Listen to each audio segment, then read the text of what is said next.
All right. So the information they gave us.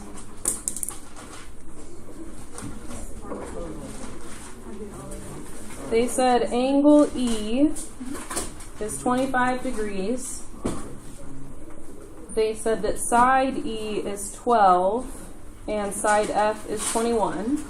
And as soon as I can see that the information they gave us is angle side side, as soon as I see that, I automatically draw two triangles because this is the vague case.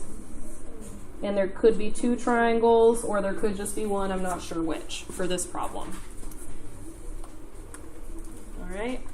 And then what needs to happen for me to start the law of sines?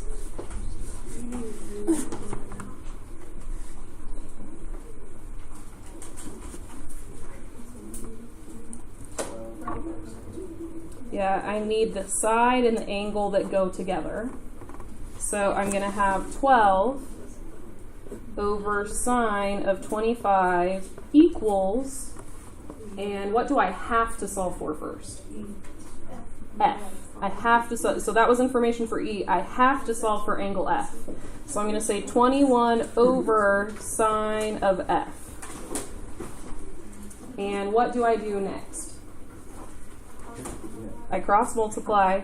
So I've got 21 sine 25 equals 12 sine F. And how do I start moving stuff away from F?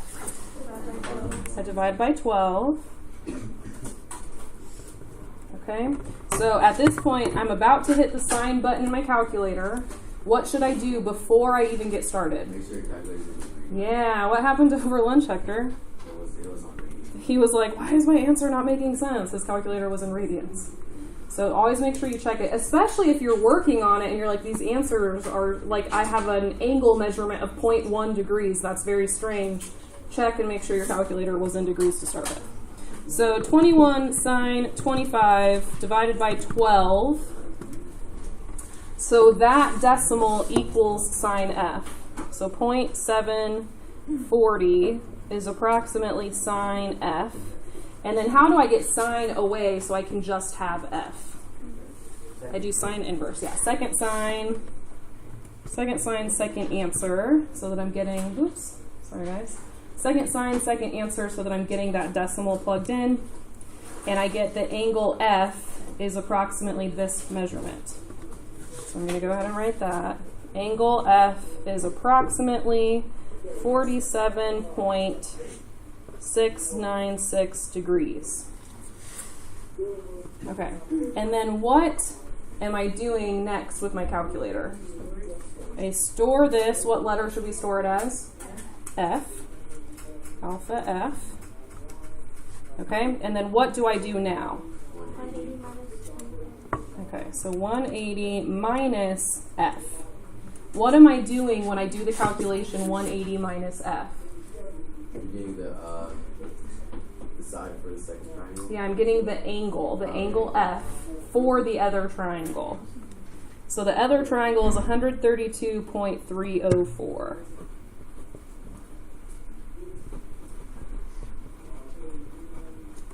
Okay. And if it helps, I did this in fourth period yesterday. I actually went back and I erased these and I wrote the numbers in, and it seemed to help people just think a little bit better when they were doing the problems, if they could actually see what they had just found. So you're welcome to do that if you want. It might help you to use your common sense a little bit more as you work through the problem. Okay. So what do I need to do with that 132.304?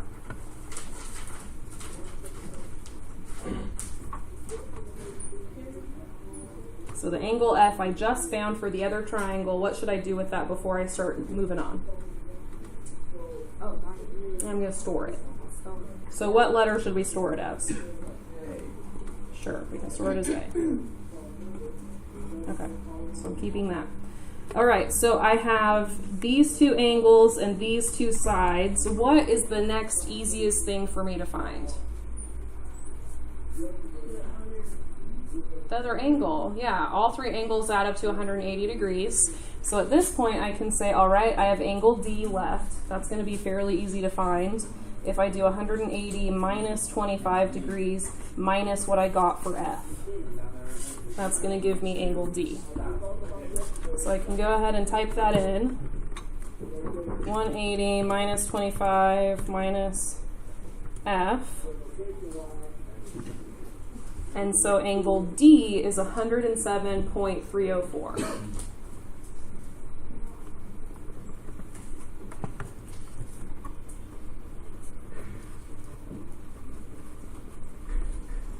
And that's angle D.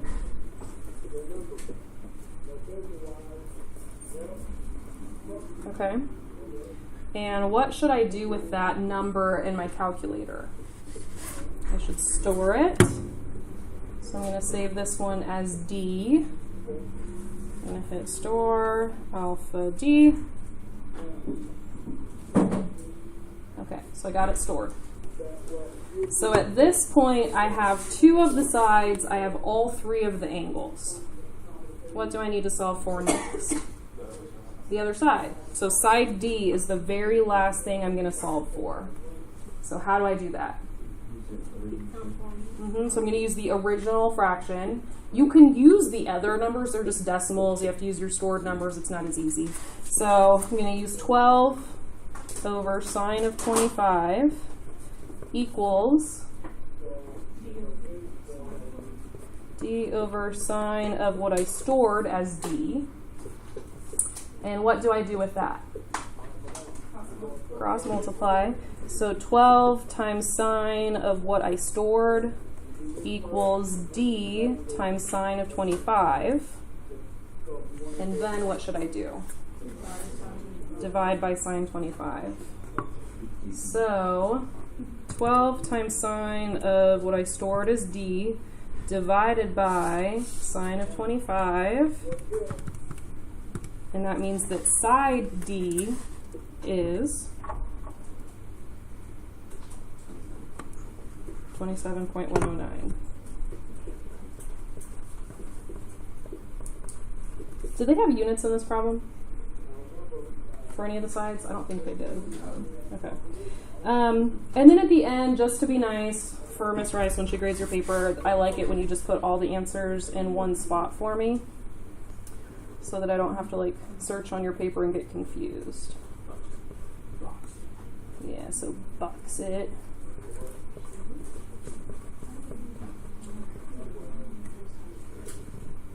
Sorry. Yeah. The test that's on Tuesday, is that going to be on quarter one? Yeah. Okay. Yep. Okay. So the first triangle is solved. We have to finish the second triangle.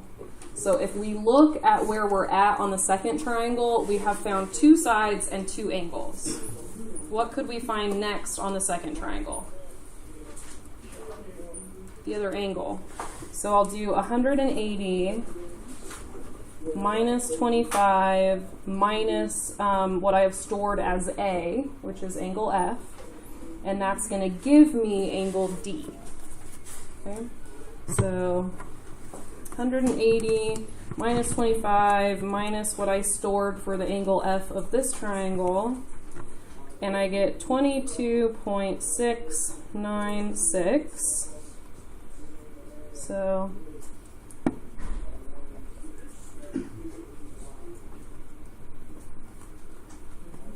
okay. And what should I do with that decimal in my calculator? Store it as Z, sure. Yeah. A to Z. No? Okay. What should I do next?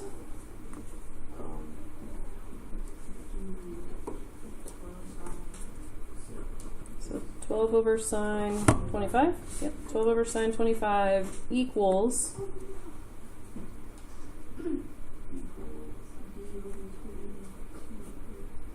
D over sine of 22.9696. So sine of Z. And then what do I do? Cross multiply. So 12 times sine of z equals d times sine of 25.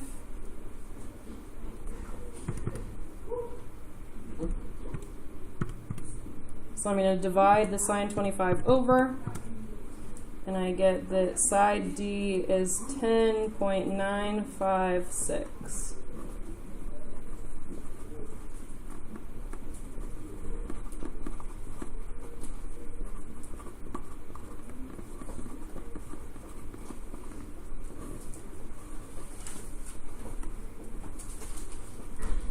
Okay. And that's how we have our two triangles. How would you know if you only had one triangle? Oh, because If what's over 180? the angle. So if you went right here, where was it? Right here. No, I didn't actually write it down. But if you were right up here and you found your angle F, and you did 180 minus that angle F, and you wrote that angle over here, and this angle right here and the original angle that they gave you, if those already add up to more than 180 degrees, you can't have a triangle. It's too many degrees, okay? So that's the situation. That's how you know you only have one triangle. So if this was too big. So if we look back, number 10 only had one triangle. The reason that number 10 only had one triangle is because angle A, the second option for angle A, would have been 154. The measurement they gave you in the problem was 32. 32 and 154 makes 186, and you can't have a triangle with 186 degrees. All right, so that's how we know that a second triangle is not formed. All right.